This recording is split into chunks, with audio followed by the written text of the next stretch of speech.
కోడూరులో ఏదో కార్యక్రమం చేశాడు.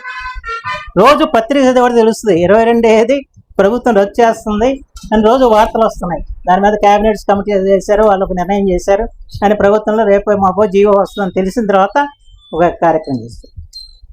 నేను ఆ రోజున పోలీసు వారికి చెప్పాను, ఎవరు ఆ జోలి కలబాకండి, శుభ్రంగా ఆయన కార్యక్రమం ఆయన చేసుకున్నామండి. ఎందుకంటే అదే పని మీద ఆ రోజు 4-5 వేల ఎకరాలు ఇబ్బంది పడుతున్నాయి, వాళ్ళకు చిన్న మెమోరాండం తహసీల్దార్కి ఇద్దామని చెప్పంటే ఆ రోజు చేసిన కార్యక్రమం మీ అందరికి గుర్తుంది. మనం బ్రిటిష్ వారి పాలనలో చూడాల, అవనిగడ్డలో కానీ కోడూరులో కానివ్వండి ఏ విధంగా పోలీసులను మోహరించి కవర్ చేయించారు, బాష్పోయో ప్రయోగించే వాహనాలను ఏ విధంగా తిప్పారు, ఏ విధంగా ప్రజల్ని భయభ్రాంతం చేశారనేది ఒకసారి మీరు గుర్తు చేసుకోండి అని చెప్పి మాత్రం మనం చేస్తాం. ఆ రోజు నన్ను నెలకొని నన్ను 2 నిర్బంధం చేశారు, నేను అక్కడ నిరాదీక్ష చేపట్టి.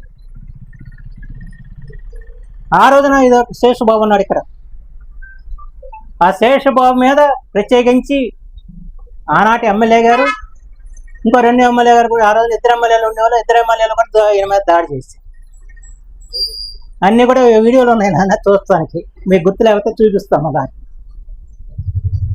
ఈ రకంగా చేసి ప్రజల్ని భయభ్రాంతం చేసి ప్రజలు తమ యొక్క ఆవేదన కానివ్వండి, తమ యొక్క సమస్య కానివ్వండి చెప్పుకోవటానికి వీలు లేకుండా వ్యవహరించబట్టే ఈ రోజున మట్టి కలిసిపోయింది వైసీపీ పార్టీ అన్న విషయం గుర్తుంచుకోండి. ఆ ప్రభుత్వాన్ని పాల్గొనడానికి